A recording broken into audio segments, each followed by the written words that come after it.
Olá a todos e a todas. No vídeo de hoje vou comentar algumas coisas em relação ao script GameObject, que existem várias funções e atributos que a gente usa muito no desenvolvimento de jogos. Então eu criei aqui alguns GameObjects para mostrar esses exemplos. Então, vamos abrir aqui o script, né? Esse script aqui que eu chamei explicação, GO, né, de GameObject Script 1. Então nele aqui eu vou mostrar algumas coisinhas que a gente usa muito em relação a GameObject em scripts.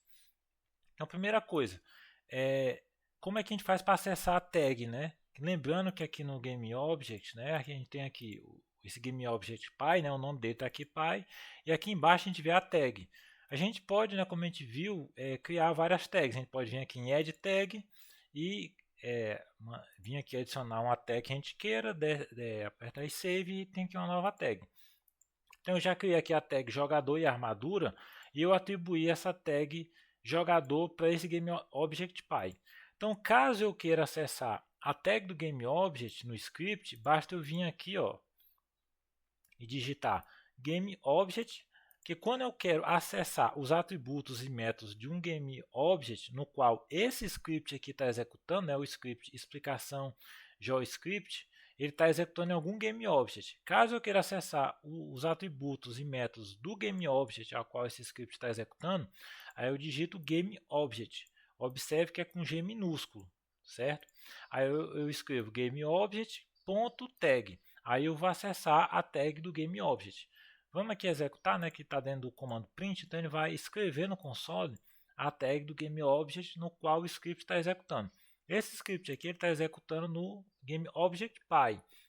Então é para ele escrever jogador. Vamos aqui dar o play.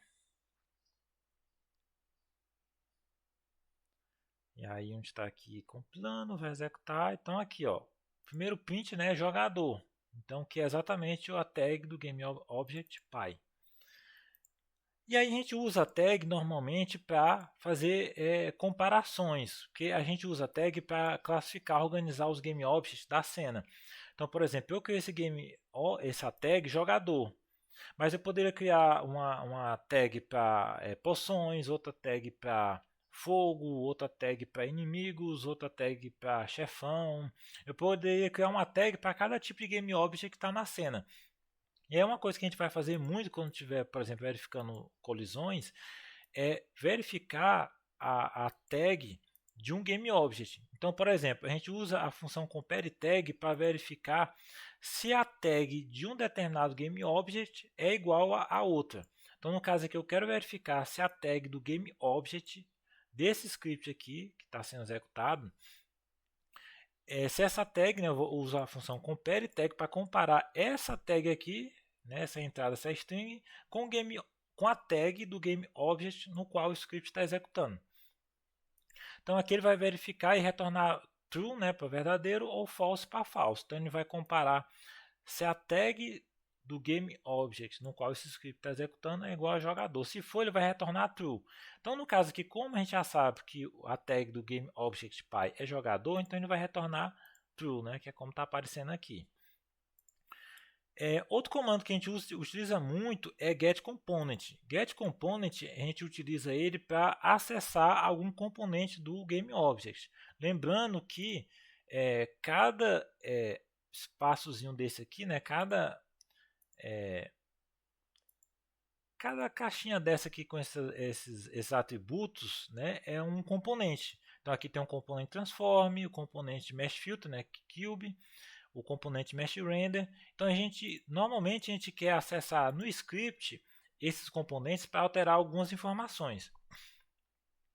Então a gente usa o comando getComponent para acessar o componente do GameObject no qual esse script aqui está executando, né, esse script atual. E aí no caso eu quero acessar um componente do tipo Box Collider. Então o GameObject.py ele tem um componente aqui chamado Box Collider.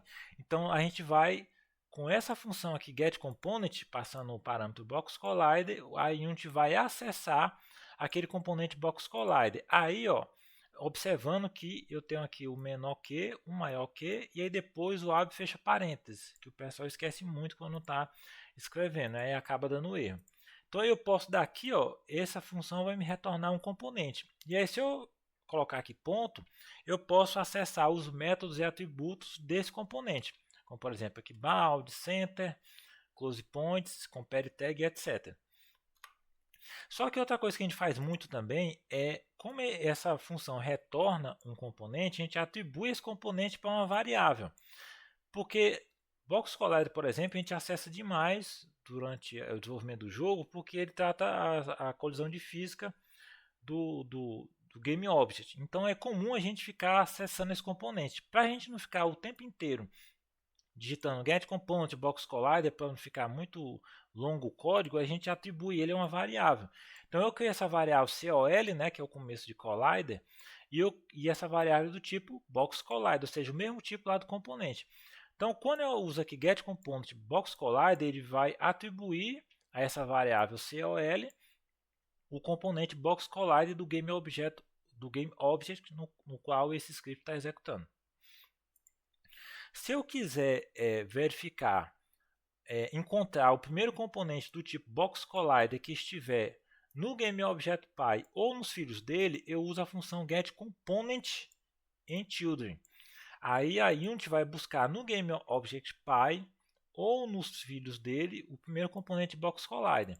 Observe que aqui depois da letra T não tem a letra S, porque tem uma outra função aqui, ó, que eu vou exemplificar já já, é getComponents. Então, depois da letra T tem um S. Então, essa função getComponents, ela vai retornar todos os componentes de um determinado tipo que estiverem tanto no pai como nos filhos, certo? Então, no caso aqui, como por exemplo aqui, quando eu usar getComponent sem o S, ele vai me retornar o primeiro box collider que ele encontrar no pai ou no filho. Então, como o pai já tem um componente box collider, essa variável aqui, col busca, vai receber esse componente box collider aqui do pai. Se não tivesse aqui no pai, ele ia pegar o primeiro box collider que tivesse no filho, que está aqui no filho 3, né? Porque o filho 1 tem um caps collider, no 2 tem um outro caps collider e no 3 é que tem um box collider, certo? Então, se não tivesse o box collider aqui no pai, usando a função getComponentInChildren, ele ia retornar o box collider aqui do filho 3. E aí, como eu tinha comentado, pode ser que a gente queira obter todos os componentes de um determinado tipo, que estão tanto no pai como nos filhos. Então a gente usa a função getComponents, com um S aqui depois do T, e aí ele vai retornar uma lista com todos os componentes desse tipo aqui, no caso caps collider, que está no pai ou nos filhos. Aí essa variável cols cápsula, ela é do tipo lista. Está aqui, né? Uma lista do tipo capsule collider, que aí no caso essa função aqui, getComponentsInChildren, ela vai retornar uma lista de todos os componentes capsule collider que estão no pai ou nos filhos. E aí, ó, se a gente observar aqui, ó, no inspector, aqui no script, ó, tá aqui os filhos que tem capsule collider, né? Porque o pai não tem capsule collider, só tem box, né? Box collider. Os filhos que tem capsule collider é o filho 1 e o filho 2, né? Filho 1, capsule collider, o filho 2, capsule collider. O 3, ele é box collider.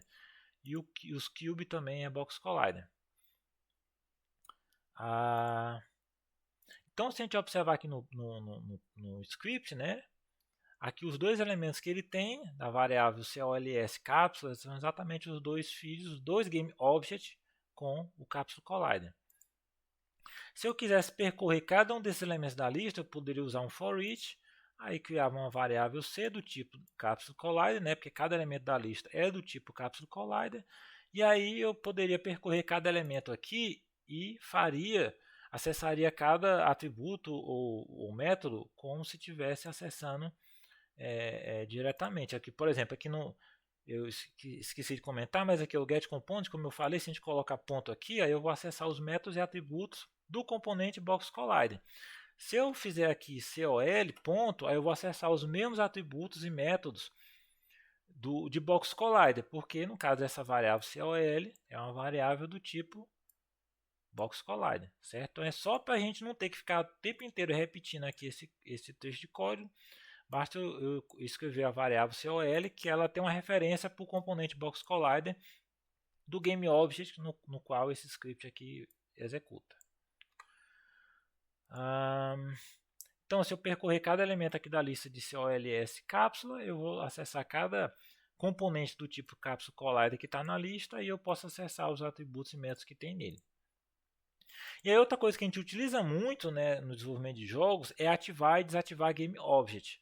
Lembra que eu expliquei, né, que aqui no caso essa caixinha aqui esse checkbox que está aqui na frente do nome do GameObject é para indicar se ele está ativo ou não. Quando o checkbox está marcado, ele está ativo. Quando ele está desmarcado, o GameObject está desativado. E aí ele fica nesse tom de cinza aqui na janela Hierarchy e ele some aqui da cena, né? Ele não aparece no jogo. Tanto desaparece, não fica visível, como todos os scripts e animações dele também não funcionam. Então ele fica desativado. Então, para desativar, né, ele fica com a caixinha, o checkbox desmarcado e marcado ele está ativado. Então, para fazer isso no script, basta eu chamar aqui, né, acessar o GameObject desse script aqui e chamar a função setActive. No caso, eu vou passar o parâmetro false, né, se eu quiser que o GameObject fique desativado, e true se eu quiser que ele fique ativado. Então, no caso aqui, para testar, eu desativei o GameObject, né, chamei a função setActive e passei o parâmetro false. E aí, para mostrar como é que a gente faz para verificar se um GameObject está ativado ou não, a gente chama aqui o parâmetro ActiveSelf. Então eu chamo aqui, né, GameObject, que vai acessar os atributos e métodos do GameObject no qual esse script está executando. E aí eu uso o atributo ActiveSelf. E aí ele vai retornar verdadeiro se o GameObject está ativado e falso se o GameObject está desativado. E aí depois só para mostrar, eu chamei a função aqui setActiveTrue, né, para ativar de novo. Então, se eu fiz direitinho, aqui no console, né, ele vai mostrar o que? Ó. GameObject está ativo. Aí no caso aqui, ó, esse textinho aqui, o GameObject está ativo. Aí como eu desativei aqui, né, usando a função setActive, então aqui ele vai me retornar false, né, que é exatamente o que aparece aqui, false. Aí eu vou e ativo de novo o GameObject e já aparece na cena. Outra função também que a gente utiliza muito aqui é a função find, mas observe que eu estou acessando ela através do comando GameObject, mas com o G maiúsculo.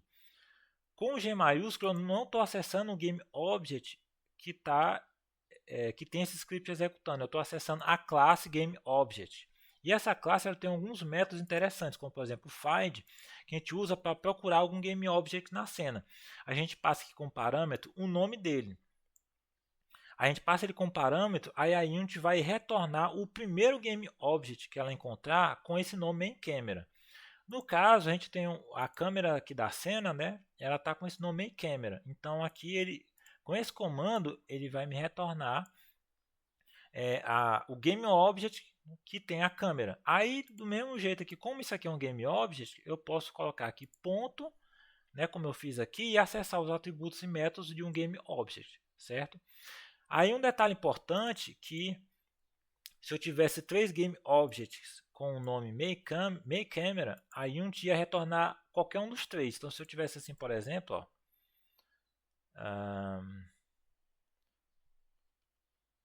eu tivesse aqui, se eu tivesse 3 GameObjects desse jeito aqui, com o mesmo nome MainCamera, se eu usasse a função GameObject, né, da classe, né, porque o G é maiúsculo, .find, aí MainCamera, ele ia retornar um desses 3 aqui, né? Porque apesar de estar nessa ordem aqui na janela Hierarchy, quando o jogo começa a executar, eles não têm uma ordem pré-definida, né? Eles existem aqui na cena, mas não quer dizer que esse daqui vem primeiro do que esse outro GameObject, certo? Então não tem uma ordem. Então se a gente usar GameObject.find, pode ser que em vez de ele retornar o primeiro aqui, ele retorna esse terceiro. Então tem que ter cuidado quando usar essa função .find. Outro ponto importante de usar essa função .find é o seguinte, porque essa função ela vai buscar essa função .find, ela vai buscar todos os GameObjects da cena, ou ela vai buscar o primeiro GameObject na cena com esse nome camera. Então ele vai procurar em todos os GameObjects da cena. Então ele vai fazer uma busca. Então se a cena tiver muitos GameObjects, vai ficar uma busca meio custosa, né? Que vai demandar muito tempo. E pode ficar muito pesado para o jogo. E às vezes eu vejo o pessoal utilizando esse comando GameObject.find dentro da função update, ou seja, em cada frame do jogo. Então fica muito pesado. Então tenha muito cuidado quando for utilizar essa função find, esse método find, porque ele é muito custoso, principalmente se a cena tiver muito GameObjects. Se você quiser utilizar uma vez ou outra, tipo no começo da cena, ok, mas não, ter muito cuidado para não ficar chamando ela o tempo inteiro. Além de buscar um GameObject pelo nome, eu também posso buscar pela tag dele. Então basta eu usar GameObject, né, .findWithTag. Aí eu vou encontrar o primeiro, ele vai me retornar o primeiro GameObject com a tag armadura. E aí do mesmo jeito, essa função vai me retornar um GameObject. E aí eu posso colocar aqui ponto e acessar os atributos e métodos desse GameObject. E aí se eu quiser encontrar todos os GameObjects, né, tem um S bem aqui, né, no final de Object, aí eu posso encontrar todos os GameObjects da cena com a determinada tag usando o método findGameObjects.withTag. Aí ele vai me retornar todos os GameObjects com a tag armadura. Então ele vai me retornar uma lista disso, de GameObjects. Então eu criei essa variável armaduras, né, que no caso ela é uma lista de GameObjects. Então todos os GameObjects com a tag armadura ele vai armazenar nessa lista chamada armadura. Se você observar aqui, né, na cena tem dois GameObjects com a tag armadura, né, que é o filho 1 e o filho 2. O filho 3 já está sem nenhuma tag. Então do isso que aqui ele me retorna os dois filhos que tem a tag armadura, certo? E aí eu posso também, do mesmo jeito que eu fiz aqui com o Capsule Collider, eu posso percorrer essa lista e acessar cada GameObject da lista e depois acessar os atributos e métodos dele. Uma outra coisa interessante também da gente fazer com script GameObject é que às vezes a gente tem um script que está em um determinado GameObject e a gente quer acessar ele. Então, por exemplo, eu criei esse script aqui só como exemplo, um script que eu chamei de inimigo, e esse script tem um atributo dano, né, do tipo inteiro, que vamos supor que é o dano que o inimigo vai aplicar no jogador caso o jogador toque no inimigo, e esse dano eu estipulei o valor de 40. Então, só para exemplificar aqui, ó, deixa eu parar aqui a execução do jogo, eu vou colocar esse script inimigo aqui no filho 1, certo? Vamos colocar aqui filho 1. Pronto, tá aqui o script inimigo. Deixar o valor 40. E aí agora eu vou querer fazer o seguinte. Aqui o script explicação GeoScript 1 tá no GameObject.py. Eu vou querer acessar esse atributo dano aqui do script inimigo que está no GameObject filho 1, certo? Então como é que a gente faz? Como eu quero acessar o script, esse script inimigo 1, aqui na variável aqui no script explicação GeoScript 1, então eu venho aqui no script que eu quero acessar o outro, crio uma variável aqui, ó, pública do tipo inimigo, né? Porque o atributo que eu quero acessar é esse atributo dano que está na classe inimigo. Então eu coloco aqui inimigo, né? Opa. E vou chamar ela aqui de inim_s, né? Que é uma abreviação de inimigo script. Então agora eu já criei uma variável aqui do tipo inimigo, né? Que é essa classe aqui que tem um atributo dano que eu quero acessar. Só que como a gente viu, deixa eu salvar aqui, né? Salvar o script. Só que esse script inimigo que eu quero acessar, deixa aí a gente terminar de compilar aqui. Então, esse script inimigo que eu quero acessar está no GameObject filho. Então, a variável que eu acabei de criar aqui, ó, no script explicação JavaScript 1, tá aqui, ó, inim_s, né, que é do tipo inimigo. Então eu quero acessar o script inimigo que está aqui em filho 1.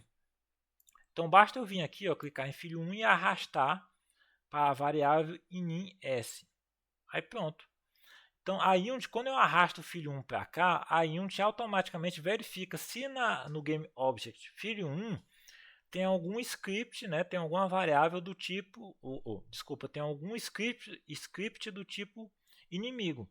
Se tiver, ele já atribui aqui. Então, no caso, essa variável inim1, eu vou acessar o componente inimigo do filho 1, que é esse componente aqui, né, que é esse script.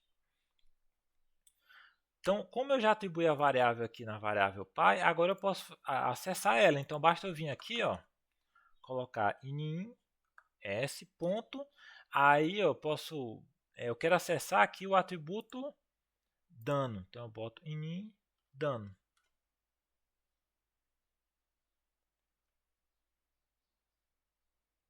Só que vamos botar para imprimir esse valor aqui, print. Pronto.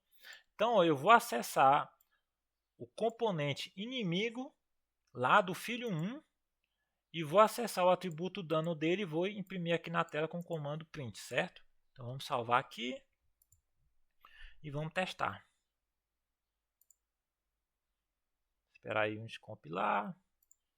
Então pronto, aqui no caso eu atribuí o valor 40. Então é para ele imprimir na tela aqui, no console, quer dizer 40. Então vamos executar aqui.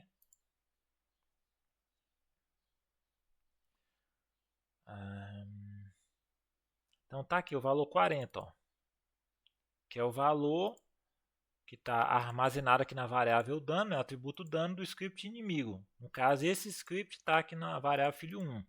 Ah, será que o script tem que estar no filho do GameObject? Não, o script poderia estar em qualquer GameObject da cena, certo? Não precisa o GameObject no qual eu quero acessar o script ser filho do outro. O script poderia estar em qualquer outro GameObject, certo? E é isso. Então, caso você... espero que todo mundo tenha entendido e até o próximo vídeo.